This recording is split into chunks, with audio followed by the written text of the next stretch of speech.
My older brother, a 30-year-old male, pursued higher education and later worked as an accountant in the city.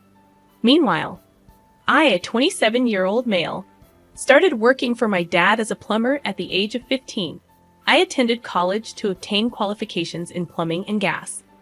Around the time the pandemic began, my brother moved back from the city and joined my dad, who was 55 years old at the time, in our family plumbing business.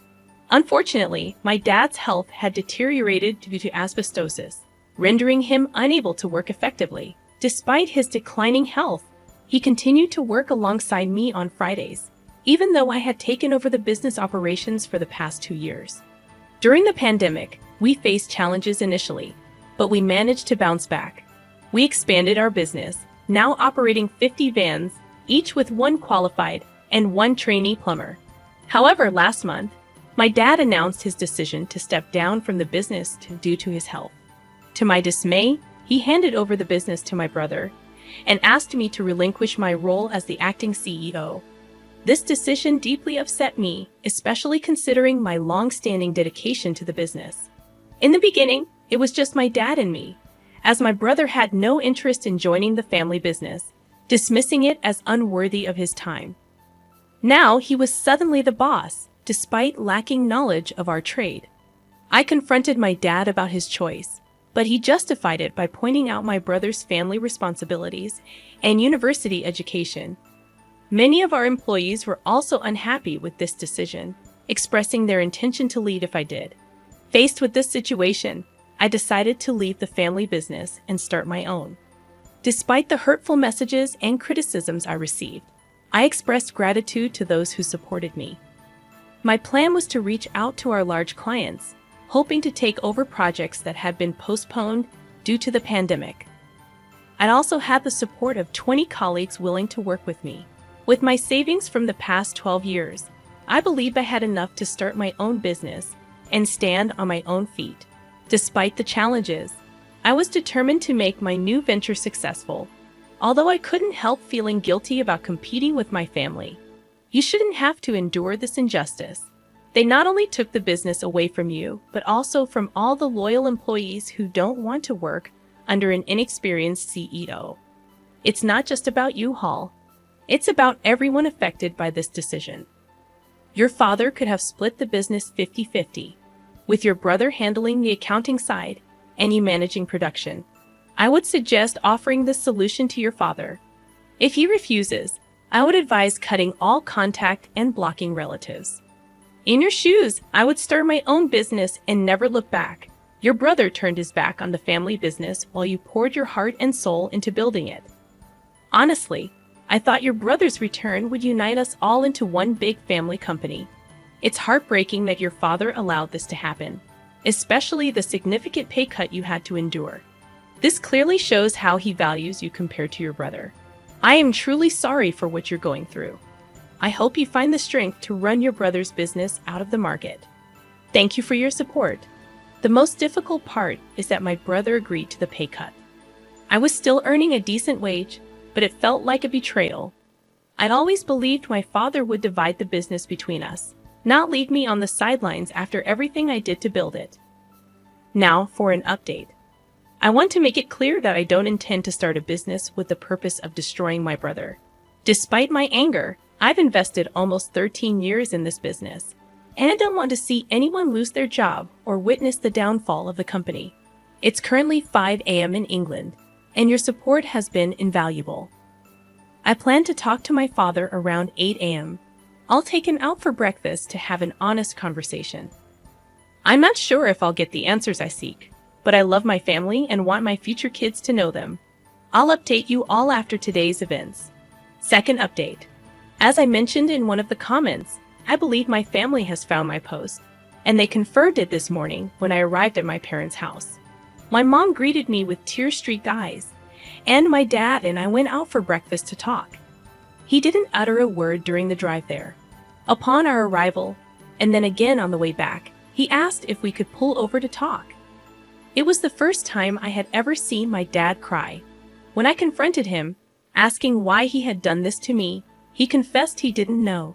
I pressed him, And he finally revealed that he felt he owed it to my brother for not being there for him as much as he was for me during our upbringing. There were moments my brother needed him, but we were always working. I couldn't fathom it. After 12 years of relentless dedication, this was his justification.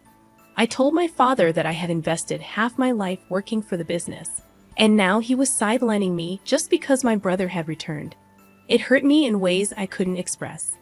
To my surprise, he wasn't angry when he discovered the post I had shared. Instead, he seemed remorseful.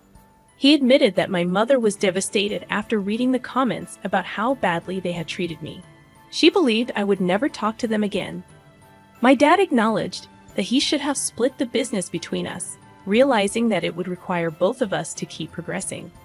He apologized for never expressing how proud he was of everything I had achieved. He understood my brother would never agree to a 50-50 arrangement. He pleaded for me to return, saying my brother would need me, but I replied that it was no longer my concern. I tried to make it work for 3 weeks after my demotion and pay cut, but my brother refused to listen, dismissing my expertise, so I left. My dad broke down, confessing that he had torn the family apart and regretted what he had done. I couldn't fathom why it took him so long to realize my value in the company. In the third update, I had several successful Zoom calls with clients, and they informed me they would be sending proposals for upcoming work. Fortunately, the start dates didn't clash, a concern that had weighed heavily on my mind.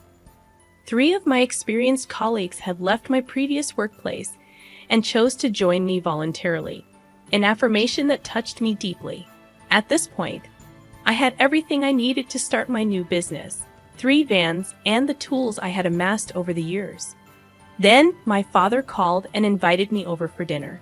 Uncertain but hopeful, I accepted, thinking it might be a step in the right direction. When I arrived, my entire family was present. The atmosphere was tense. My mother avoided eye contact, and my brother acted as if I didn't exist. My dad asked both my brother and me to join him in his office. He began questioning when I would return to the company, stating that they needed me back early Monday morning. I couldn't believe what I was hearing. I told them both that I wouldn't be returning, that I had started my own business.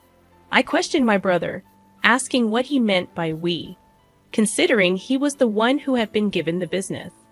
My brother lost his temper, demanding to know why I would leave if I truly cared about the company. I didn't hold back, expressing my frustration. I reminded him that I had dedicated 12 years of my life to make the company successful, just like him. Unlike him, I didn't seek all the glory, and I wouldn't allow myself to be treated poorly. I told him to leave so I could talk to Dad. I confronted my father, asking him about his apology earlier in the day and why he expected me to return despite everything. He couldn't meet my gaze. I said my goodbyes to my cousins, nieces, and nephews and walked out. I spent about 3 hours writing, finding solace before returning here to share my thoughts. I want to express my gratitude to everyone for the personal messages, comments, rewards, and all the encouraging words. I'll try to respond to everyone, but I'm exhausted and will likely fall asleep. In the 4th update, it's been a while since I last shared. I've had a lot going on in the past few weeks. The new business is thriving. We have plenty of work and are making good money. At the year's end, I plan to expand, and I couldn't be happier about that. My fiancé and I are overjoyed. She's busy planning our dream wedding, although she wants me to wear a suit. I insist on my kilt. Waking up next to her every day brings me immense happiness. She's been my rock through everything. Regarding my family, my father and brother still refuse to talk to me. They declared they won't attend our wedding, even though they haven't been invited. My mother contacts my fiancé, asking about wedding details but won't talk to me. On the brighter side, my fiancé's family has been incredible, helping with the lawsuits, assisting with wedding preparations, and much more. I am deeply thankful for their support. Other members of my family have backed off, apologized, and expressed a desire to make amends for the hurtful things that were said. My fiancé and I have decided to have our wedding in November. After we're married, we plan to try for children. We're both excited about becoming parents. The next story revolves around my business, and the decision not to split control equally between my children. I'm a 65-year-old electrician from Germany, looking forward to settling down, traveling with my wife, and spoiling our grandchildren for the rest of our lives. I have built up a small business with 23 employees. My son, Alexander, who is 36 years old, will take control of it. I also have two daughters whom I am proud of. Laura, 34, has a master's degree in biochemistry, and Marie, 30, is a middle school teacher in mathematics and sports. Recently, I shared my plan of family gathering. Laura was supportive, but Marie accused me of favoritism, which I denied. I explained that Alexander had worked with me for 17 years, starting as a trainee and eventually earning his master's license as an electrician. He has demonstrated passion, dedication, and leadership, training 7 of our employees along the way. My daughters were offered opportunities to work with me during school holidays, but they pursued their own careers, which my wife and I supported financially and emotionally. I sought opinions on Reddit, asking if I was in the wrong. Most responses were in favor of my decision to leave the business to Alexander.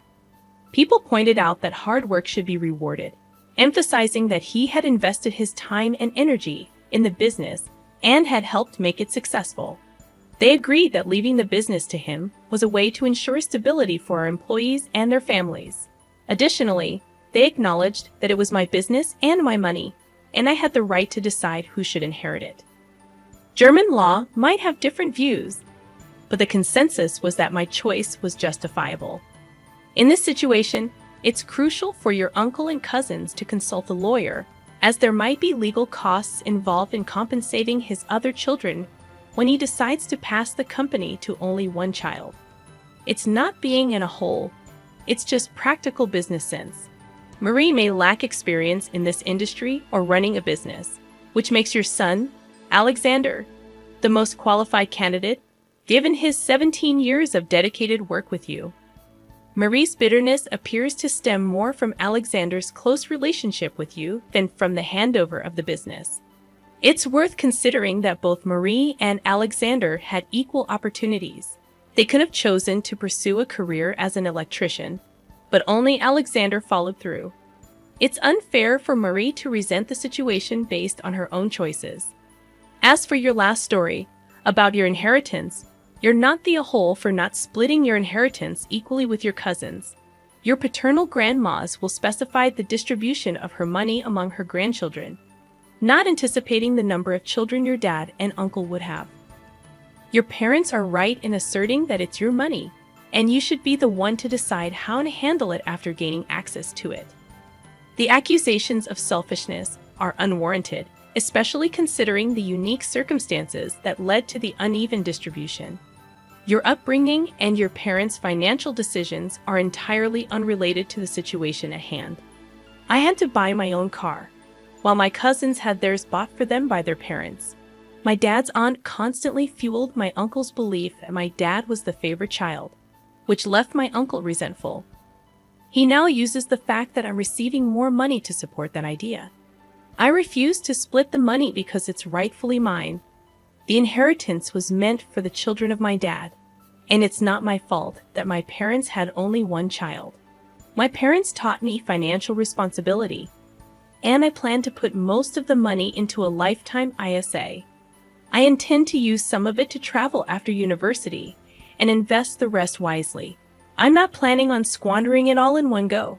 Furthermore, Connor and Olivia's shares are substantial, far more than most people inherit, and more than many have access to in their early 20s. Connor has already spent most of his inheritance on partying, traveling, and cars, so I don't see why I should have to compensate for his choices. Regarding the messages I've received, I want to clarify that my grandma did not exclude my dad and uncle. She only left the money from her various bank accounts to the grandchildren. Her other assets, such as property, jewelry, art collection, and investments, were divided between them. To those who say I'm being selfish, I firmly believe that my decision aligns with my grandma's wishes. Imagine if the roles were reversed. Would they willingly share their inheritance? I don't think so.